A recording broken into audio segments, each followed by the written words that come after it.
primary oocytes that have been suspended in meiosis 1. They're not going to complete meiosis 1 until puberty. So we have primary oocytes suspended in meiosis 1, surrounded by a single layer of follicular cells. Collectively, we call it primordial follicle. You'll see them all along the ovarian cortex.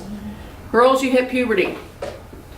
So you're going to start releasing gonadotropin releasing hormone, which then stimulates release of FSH and LH. Well, FSH is going to be the major gonadotropin being released during that early part of the ovarian cycle. So FSH is going to start these cells, these follicular cells, to start to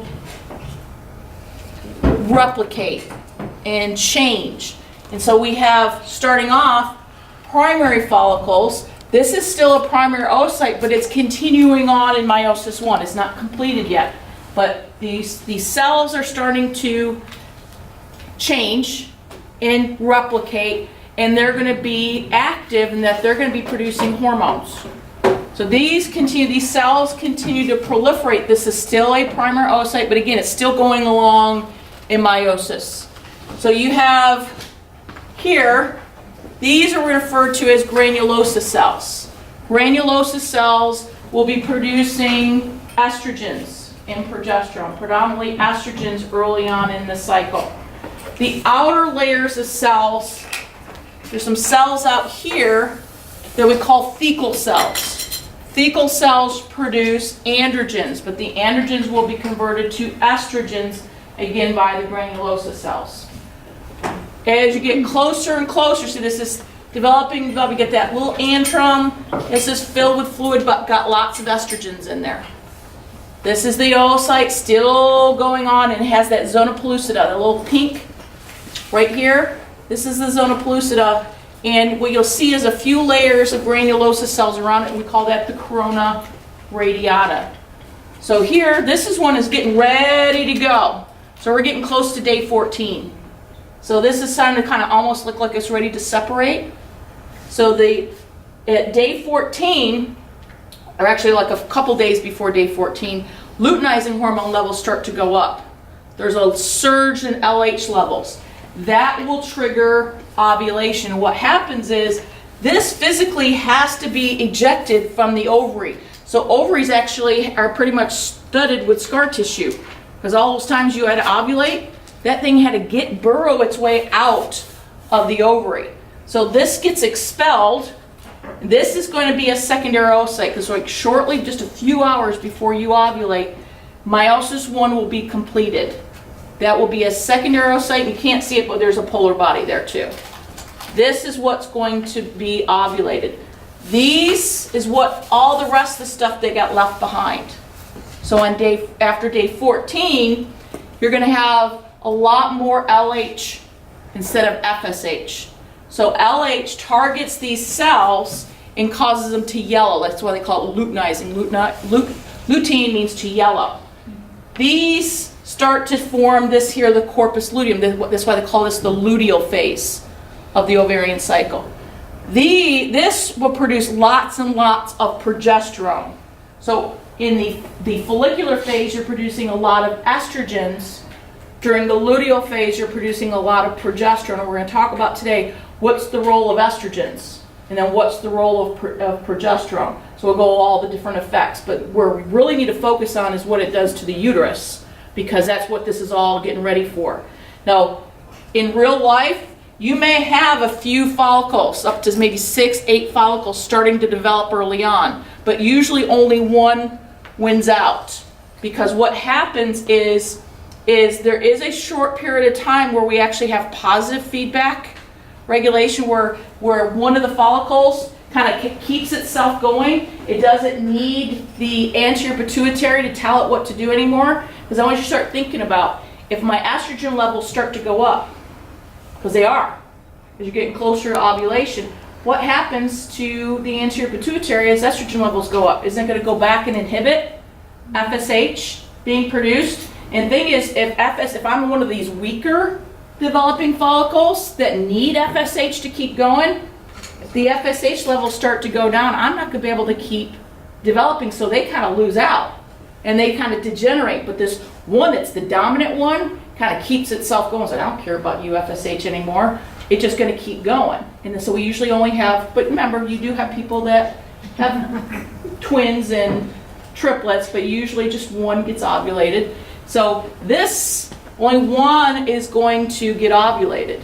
So here, you're going to, when you have ovulation, and I say you're going to have a lot more luteinizing hormone. But this, I said, what does it produce? A lot of the corpus luteum. A lot of progesterone. Progesterone levels climbing, climbing, climbing. What's that going to do to LH? Stop it. Levels. It's going to negative feedback inhibition. It's going to come back and inhibit LH levels. And without LH, it's not going to maintain that corpus luteum. That's going to start to die off. And as it dies off, it becomes, do we have a corpus albicans on here? We don't. Oh, here it is. This starts to degenerate and you got the corpus albicans. Progesterone levels are going to start to drop. Your estrogen levels are dropped. So what's going to happen, what we're going to do is we're not going to be maintain the uterus like we should have, get ready for pregnancy, and we're going to end up having our periods as a result of it. And then what we're going to do is we're going to start all over again. If the estrogen and progesterone levels drop, all of a sudden FSH, LH, let's start making it again. We'll start all over again. When do you start the cravings of sweets and stuff? When you get your period? Yeah. Well, when like it's right before you ovulate, when the hormones no, are when you so no, high? you do it when you get your period, don't you? I don't know. I don't get my periods. I haven't had my period in years, so I don't remember anymore. So I don't know. But the thing is, well, what keeps this going? So if this egg is ovulated and it doesn't get fertilized, what I just mentioned is going to happen. You're going to have your period. If this does become fertilized, what happens is very early on, these are going to start to divide and divide and divide, and you're going to have this changes in it as it's moving down the fallopian tube, and we're going to have this thing called a trophoblast that starts producing something called human chorionic gonadotropin, which is HCG. This is what they test for to see if you're pregnant, is HCG. This works just like LH. So HCG is going to keep the corpus luteum happy because your LH levels are going to drop. But HCG maintains that until the placenta can be formed and you don't have to worry anymore. But if a female the egg does get fertilized, she does technically get pregnant, HCG levels aren't sufficient, progesterone levels will not be sufficient, and she will not maintain that pregnancy. So there's plenty of women who do get pregnant but can't maintain it. And part of the reason is maybe progesterone levels aren't elevated enough, or maybe the HCG. But what they can do, in some instances, they give women HCG or they give them progesterone because they know they have the ones that are struggling to get pregnant. They'll give them things to kind of help them along to allow to maintain the pregnancy. Okay. So, but HCG, this is what they test when you do the P strip. And they also test it in the hospital. HCG levels can be, though, elevated with other conditions other than pregnancy. But it's usually something they have to deal with pretty quick because it's usually cancerous if you have elevated HCG. But yeah, they'll be really high sometimes with twins or triplets. That makes you sick as a dog. It does make you a little bit sick. Okay? Not as a dog, but it contributes to some of the sickness that you get early on. Okay? But this will keep you. Now, a lot of people ask if I ever heard about the HCG diet. Okay, good. Oh, well, Bob did. Yeah, I've heard about it. It's not good. Don't go. It's bad for you. Yeah, don't do it. Super bad. Super bad. Don't. So we're not even going to go over that. Because it allows you to maintain muscle but lose weight. But the HCG diet, it's less than what?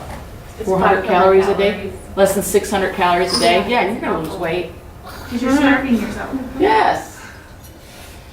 The only people that should get HCG, there's some people, men get HCG, some men, because it mimics LH, and men need a LH for normal Maturation. everything. Because you do have some men that are born with issues with LH, and so they sometimes give them HCG.